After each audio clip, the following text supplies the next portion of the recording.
再来关心台北市大直街公寓塌落去哦，附近一寡住户因为安全的杠钉无问题，已经当去处理。也毋过哦，有民众发现讲，因的处理有必顺，阁有涉水哦，伊是真烦恼讲安全会有问题。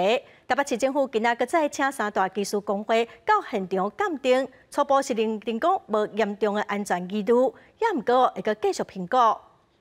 以前没有这次啊，怎么有这一条这样落差？厝内天棚铺起来，看到坎坎坷坷，壁嘛出现一条一条的壁损。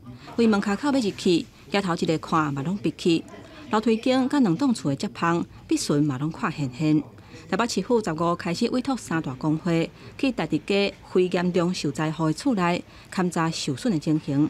住户讲看到厝内情形，心内也是感觉惊吓。屋顶上旁边那个裂痕看得到，我家地下室的出入的门现在已经非常难开，每天一开门就看到这围楼倾泻下来，心里的压力很大。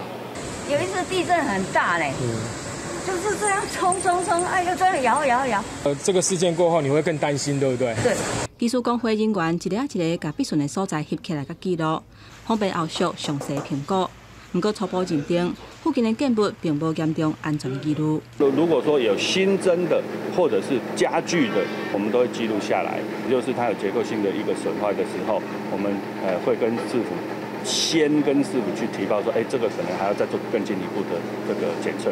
台北市长蒋万安嘛去大直街人家厝勘查，而且宣布会修正台北市建筑施工损林事件争议处理的规则。当住户提出损林的协调，我们新制会请都发局以及公正第三方的专业技师来会同现勘。我已经请都发局朝向公办都更的方向来研议，也进行相关的试算，也会听取住户们相关的意见。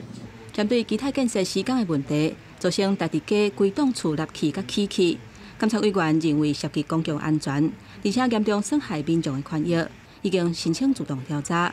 未来理清台北市府当初是安怎认定会当继续来施工，还有相关的法令的规定，敢有无周知的所在？记者综合报道。